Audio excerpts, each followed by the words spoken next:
அதிமுக கூட்டணி பேச்சு நடத்துகிறதா என்பதற்கு மறுப்பு தெரிவிக்காத எடப்பாடி பழனிசாமி தேர்தல் உத்திகளை வெளியில் கூற முடியாது என ஆங்கில நாளிதழுக்கு பேட்டி.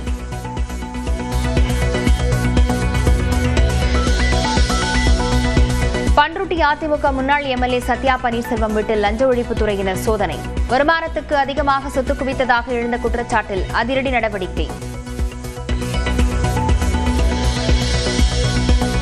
திருவள்ளூர் மாவட்டம் திருத்தணியில் கனமழையால் சாலையில் பெருக்கெடுத்து ஓடிய நீர்.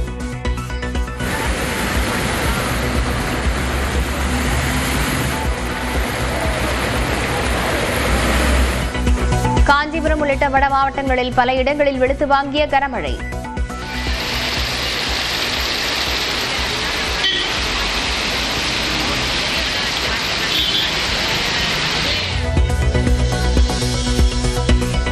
சென்னை, செங்கல்பட்டு, காஞ்சிபுரம் உள்ளிட்ட 10 மாவட்டங்களில் இன்று கனமழைக்கு வாய்ப்பு. தேனி, திண்டுக்கல், ராணிப்பேட்டை மாவட்டங்களிலும் இன்று கனமழை பெய்யக்கூடும் என கணிப்பு.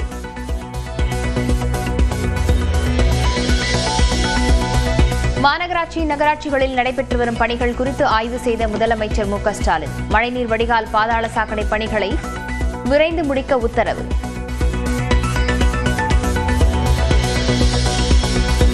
காமராஜர் குறித்து சர்ச்சைக்குரிய விவாதங்கள் நடப்பது சரியல்ல என முதலமைச்சர் மு.க. ஸ்டாலின் கருத்து. திமுகவின் வரலாற்று திருப்புக்கு அளவே இல்லையா என அதிமுக பொதுச் செயலாளர் எடப்பாடி பழனிசாமி கண்டனம்.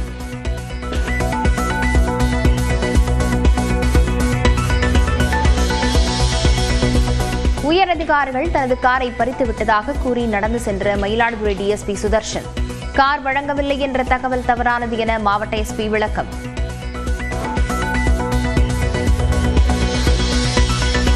மொத்த வாக்காளர்களில் குறைந்தபட்சம் 40% பேரை திமுக உறுப்பினர்களாக சேர்க்க வேண்டும். மாவட்ட செயலாளர்களுக்கு திமுக தலைவர் மு.க. ஸ்டாலின் அறிவுரை.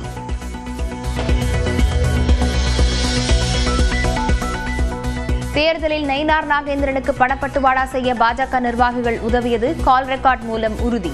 4 கோடி ரூபாய் கைப்பற்றப்பட்ட விவகாரத்தில் நீதிமன்றத்தில் சிபிசிஐடி தகவல்.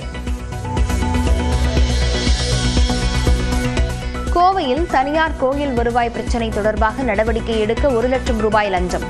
இந்து சமய அறநிலையத்துறை உதவி ஆணையர் கைது. இரு பிரிவினரிடையே மோதலை ஏற்படுத்தும் வகையில் பேசியதாக தொடரப்பட்ட வழக்கில் மதுரை ஆதீனத்திற்கு முன்ஜாமீன். விசாரணைக்கு ஒத்துழைக்க வேண்டும் என சென்னை முதன்மை அமர்வு நீதிமன்றம் உத்தரவு. நெல்லை வீரவல்லூரில் உள்ள தனியார் பள்ளியில் மாணவர் தற்கொலை செய்து கொண்டதை கண்டித்து உறவினர்கள் சாலை மறியல். பள்ளி வளாகத்தில் நிறுத்தப்பட்டிருந்த 2 பேருந்துகளுக்கு மர்ம நபர்கள் தீ வைத்து கொளுத்திய நிலையில் அங்கு பரபரப்பு.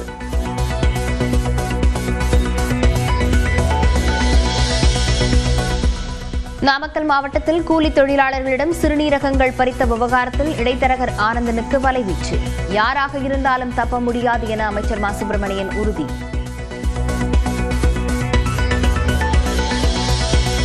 திருவாரூர் மாவட்டம் காரியாங்குடியில் அரசு தொடக்கப்பள்ளி குடிநீர் தொட்டியில் மலம் கலந்த விவகாரம். 3 பேரை கைது செய்த காவலர்கள்.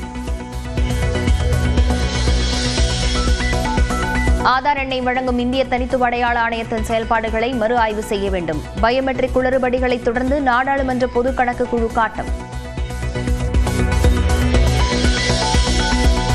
பாகிஸ்தானில் கனமழையால் நீடிக்கும் வெள்ளப்பெருக்கு. ஒரே நாளில் 63 பேர் உயிரிழப்பு.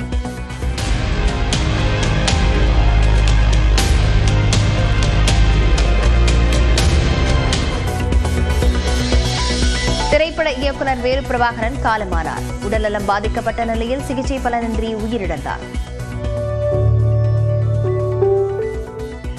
கோவை மாநகரில் சர்ச்சைக்குரிய கருத்துக்களை பதிவிட்ட 40 பேரின் சமூக வலைதள கணக்குகளை மாநகர காவல்துறை முடக்கியுள்ளது.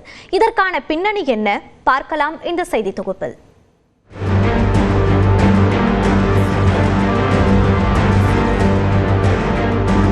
கோவையில் கடந்த 2022ஆம் ஆண்டு நடைபெற்ற கார் குண்டுவெடிப்பு சம்பவத்திற்கு பிறகு உளவு பிரிவுகள் கண்காணிப்பை தீவிரப்படுத்தியுள்ளன. அந்த வகையில் உளவு பிரிவுகள் மூலம் களத்தில் சேகரிக்கப்படும் தகவல்கள் உடனுக்குடன் உயரதிகாரிகளுக்கு பரிமாற்றம் செய்யப்பட்டு சந்தேகத்திற்குரிய நபர்கள் கண்காணிப்பு வளையத்திற்குள் கொண்டு வரப்படுகின்றனர். இதற்காக தனியார் உதவியுடன் ஆக்டோபஸ் என்ற பிரத்யேக மென்பொருளை உருவாக்கி மாநகர காவல்துறை பயன்பாட்டிற்கு கொண்டு வந்துள்ளது. இந்த பிரத்யேக மென்பொருள் மூலம் கோவை மாநகரில் உள்ள 2000 பேரின் சுய விவரங்கள் சேகரிக்கப்பட்டு அவர்களது சமூக வலைதள பக்கங்கள் கண்காணிக்கப்பட்டு வருகிறது. குறிப்பாக தடை செய்யப்பட்ட அமைப்புகளின் ஆதரவாளர்கள், வலதுசாரி மற்றும் இடதுசாரி ஆதரவாளர்கள், வகுப்புவாத கோட்பாடுகளில் ஆர்வம் உடையவர்கள் கண்காணிப்பு வளையத்தில் உள்ளனர். இந்த நிலையில் சந்தேகத்திற்குரிய 40 பேரின் ட்விட்டர், முகநூல், இன்ஸ்டாகிராம் உள்ளிட்ட சமூக வலைதள பக்கங்களை சைபர் கிரைம் காவல்துறை முடக்கியுள்ளது. இந்த கணக்குகளை பல ஆயிரம் பயனர்கள் பின்தொடரும் சூழலில் தவறான கருத்துக்களை பரப்புவதாக கூறி மாநகர காவல்துறை நடவடிக்கை எடுத்துள்ளது. அதே நேரம் காவல்துறையின் இந்த நடவடிக்கை அப்பட்டமான மனித உரிமை மீறல் என்கிறார் மக்கள் சிவில் உரிமை கழக தேசிய தலைவர் பாலமுருகன். காவல்துறை என்பது சமூக வலைதளங்களை கண்காணிப்பது என்ற பெயரில் சமூக வலைதளங்களை தனது கட்டுக்குள் வைத்துக் கொள்வது என்ற ஒரு நிலைப்பாட்டுக்கு அவங்க போறாங்க. ஒரு சாதாரண அந்த கருத்தை எப்படி பார்க்கணும் அப்படின்னு சுப்ரீம் கோர்ட் பல தீர்ப்புகளில் சொல்லியிருக்காங்க. ரொம்ப இரும்பு மனம் படைத்த ஒருவர்கள், எதையும் தாங்கும் இதயம் உள்ள ஒருவர்கள், அவர்களாலேயே தாங்கிக் கொள்ள முடியாத ஒரு கருத்து இருக்குது அப்படின்னா தான் நீங்க அவர்கள் மீது ஒரு நடவடிக்கைகள் எடுக்க வேண்டும் என்று அவர்கள் ரொம்ப தெளிவுபடுத்துறாங்க. ஆனா காவல்துறை என்ன பண்றாங்கன்னா ரொம்ப மெல்லிய மனதுடையவர்களாக அவர்கள் இருக்கிறார்கள். புதிய குற்றவியல் நடைமுறை சட்டத்தின்படி சமூக ஊடக கருத்தின் அடிப்படையில் உடனே வழக்கு பதிவு செய்யக்கூடாது எனவும், டிஎஸ்பி அந்தஸ்தில் உள்ள காவல் அதிகாரியின் விசாரணைக்கு பிறகே நடவடிக்கை எடுக்க வேண்டும் எனவும் பாலமுருகன் கூறினார். இப்படி காவல்துறை என்பது சமூக ஊடகங்களை தன்வசம் வைத்துக் கொள்வதன் மூலமாக சமூகத்தில் அமைதியை உருவாக்க முடியாது. அதை சட்டம் அதை சொல்லல, உச்சநீதிமன்றமும் அதை சொல்லல. கருத்துரிமையில சில ரீசனபிள் ரெஸ்ட்ரிக்ஷன் இருக்கு.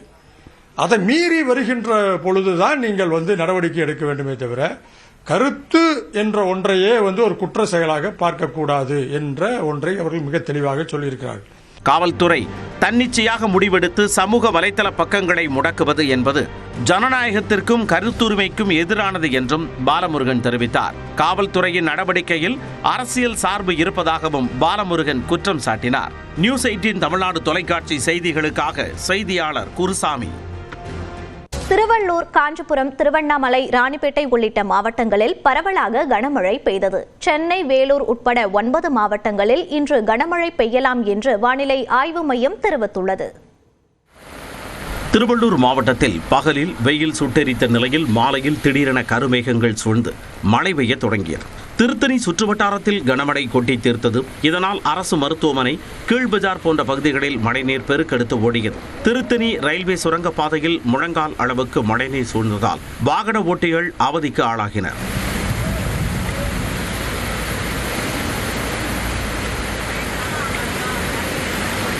ரயில் நிலைய பகுதியில் கழிவுநீர் கால்வாய்கள் அடைபட்டதால் 100க்கு மேற்பட்ட கடைகள், வீடுகளுக்குள் தண்ணீர் புகுந்தது.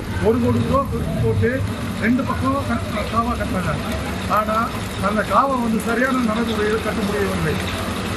தண்ணி தேர்ந்தது, கடைக்குள்ளெல்லாம் தண்ணி போது கடைக்கு இது யார் கொடுப்பாங்க? கும்மிடிப்பூண்டியில் சென்னை கொல்கத்தா தேசிய நெடுஞ்சாலையில் குடம் போல தண்ணீர் தேங்கியதால் வாகன ஓட்டிகள் அவதிக்கு ஆளாகினர். காஞ்சிபுரம் மாவட்டத்தில் ஓரிக்கை, செவிலிமேடு, சுங்குவார் சத்திரம், ஸ்ரீபெரும்புதூர், பாலாஜாபாத் உள்ளிட்ட பகுதிகளில் கனமழை வெளுத்து வாங்கியது. இதனால் கோடை வெப்பம் தணிந்ததால் மக்கள் நிம்மதியடைந்தனர்.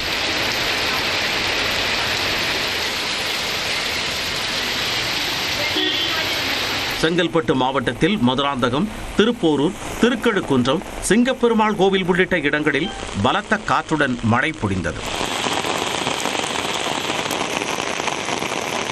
கள்ளக்குறிச்சி மாவட்டம் உளுந்தூர்பேட்டை சுற்று வட்டாரத்தில் பகலில் சுட்டெரித்த வெயிலால் மக்கள் வீடுகளுக்குள்ளேயே முடங்கிய நிலையில் மாலையில் பலத்த மழை பெய்ததால் குளிர்ந்த சூழல் நிலவியது.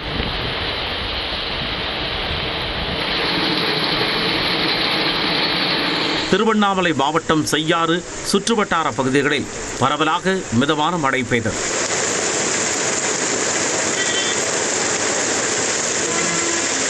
ராணிப்பேட்டை மாவட்டத்தில் வாலாஜா, ஆற்காடு, கலவை, ரத்தினகிரி, காவேரிப்பாக்கம், சோடிங்கர், மேல்விசாரம் உள்ளிட்ட பகுதிகளில் மழை கொட்டி தீர்த்தது. திருப்பத்தூர் மாவட்டம் வாணியம்பாடியில் 2வது நாளாக கனமழை பெய்தது. கிரிசமுத்திரம், செட்டியப்பனூர், வடையாம்பட்டு, மேட்டுப்பாளையம் உள்ளிட்ட பகுதிகளில் பெய்த மழையால் சாலைகளில் தண்ணீர் பெருக்கெடுத்து ஓடியது. ஆம்பூர் சுற்றுவட்டாரத்தில் மிதமான மழை பெய்தது.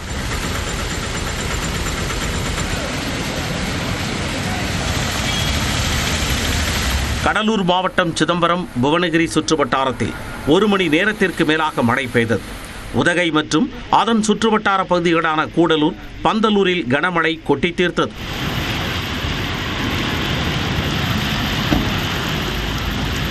இந்நிலையில் தென்னிந்திய பகுதிகளில் மேல் நிலவும் வளிமண்டல மேலடுக்கு சுழற்சி மற்றும் மேற்கு திசை காற்றின் வேக மாறுபாடு காரணமாக நீலகிரி மற்றும் கோவை மாவட்டத்தின் மலைப்பகுதிகளில் இன்று மிக கனமழை பெய்யலாம் என்று வானிலை ஆய்வு மையம் தெரிவித்துள்ளது. தேனி, தென்காசி, செங்கல்பட்டு, திருவள்ளூர், சென்னை மற்றும் ராணிப்பேட்டை, காஞ்சிபுரம், வேலூர், விழுப்புரம், திருவண்ணாமலை மாவட்டங்களில் இன்று கனமழை பெய்ய வாய்ப்புள்ளதாகவும் வானிலை ஆய்வு மையம் கணித்துள்ளது.